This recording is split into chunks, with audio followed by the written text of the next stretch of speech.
And welcome to this week's episode of Engineer Your Energy. I'm Caroline Milton. I'm the owner of Milton Coaching Collective, where we help individuals and organizations move from burnout to high performance. Each week on Thursday, I come live across multiple different platforms, LinkedIn, YouTube, Facebook as well, to talk about the individual and organizational habits that we can implement in order to increase fulfillment, performance, and truly and effectively manage stress. Today, I want to share a little bit of my own story with you. My background is in engineering. I studied biomedical engineering in school, and after graduation, I worked in the industrial sector for food and beverage manufacturers. I worked for two different organizations, and in those organizations held very similar roles.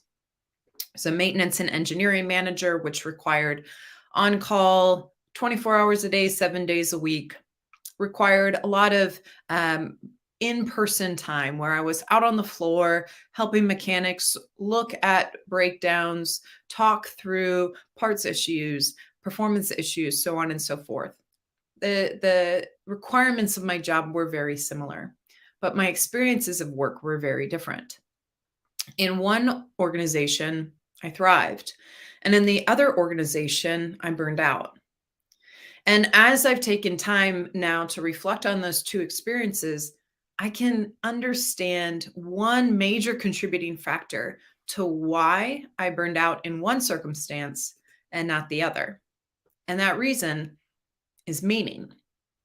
You see, studies have found that individuals who are able to spend 20% or more of their time on work that feels meaningful, work that feels impactful, like you're contributing to the greater good of the world, that you're moving things forward, experience significantly lower rates of burnout. And yet, in the second work experience I had, it was a very chaotic, emergency driven environment where I was always running from one thing to the next, where my attention was always being demanded by something new. There was no cadence to my workday. There was not any time to put forth into the work that I found most meaningful. Not only that, but nobody within that workplace knew what work I found most impactful or most meaningful. Now, in the other experience that I had, I was able to spend a lot of my time while also effectively doing my job in women's inclusion, in my participation and involvement with various different professional networks that supported the advancement, skill development of women in these areas of work, engineering, CPG. So I was able to dedicate part of my working time to work that really lit me up, that made me feel like I had value, that made me feel like I had impact. My manager at the time understood the importance that this played in my experience of work and provided opportunities for me to dedicate my time and attention to that part of work that was so important to me. And that is a big reason why those two experiences were vastly different. In one, I was able to spend time on meaning, and in the other, I was not. This is something that's been coming up a lot recently in different corporate client trainings I've been doing, as well as in individual coaching conversations that I'm having. Is that a lot of times when we're in that state of burnout, we feel like we look around the room at our work, at our home, and we just don't know what it's for, right? We don't see the impact that the work we do has on our teams, on our family, on our communities, or the world around us. So the first thing that we need to do is identify for ourselves as individuals, what is core to who I am? What is core to who I want to become? And how can I work in a way that facilitates that core self? That is how we find impact and align ourselves to it.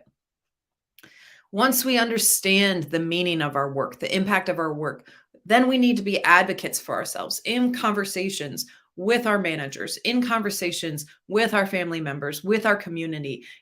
This is where I find meaning and impact in my work, and this is how I need to spend time facilitating that meaning and that impact. And as managers, as leaders, we need to know each member of our team, where do they find meaning? Where do they find impact? How can we facilitate more of that in their work?